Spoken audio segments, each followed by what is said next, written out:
केनाडीपा पंचायत सरकारी उच्च विद्यालय रे 2023 वार्षिक उत्सव पालित।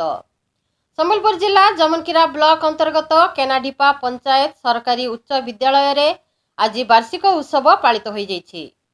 सभा कार्य प्रारंभ रे विद्यादात्री सरस्वती एवं संबलपुर जिलार अधिष्ठात्री देवी माँ समलेश्वरी प्रतिमूर्ति रे दीप प्रज्वलन करा जायथिला।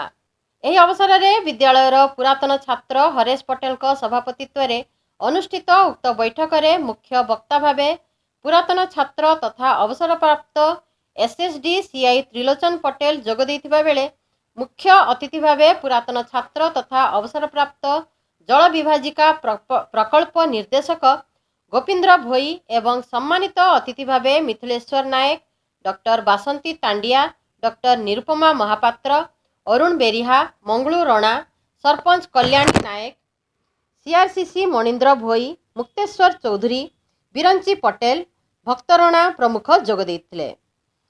विद्यालयर प्रधान शिक्षक अमोघ बैरीगंजन नायक विद्यालयर वार्षिक विवरणी उपस्थापना करथिबा बेले विद्यालयर शिक्षक मंटू प्रधान और सुप्रीता पटेल स्वागत भाषण देथिले। कला शिक्षक अंतर्यामी महारणा धन्यवाद अर्पण करथिबा बेले सांस्कृतिक कार्यक्रम को छात्र सुमित सिंह एवं छात्री अंकिता भोई परिचालना करथिले। विभिन्न प्रतियोगिता रे कृतित्व हासिल करथिबा छात्र छात्री माननकु पुरस्कृत करा जायथिला। परे छात्र छात्री द्वारा सांस्कृतिक कार्यक्रम आयोजित करा जायथिला। एथिरे ईश्वर चंद्र प्रधान, मधुमिता नायक, शरद बेरिहा, प्रकाश चंद्र प्रधान, अभिमन्यु कालो प्रमुख सहयोग करथिले।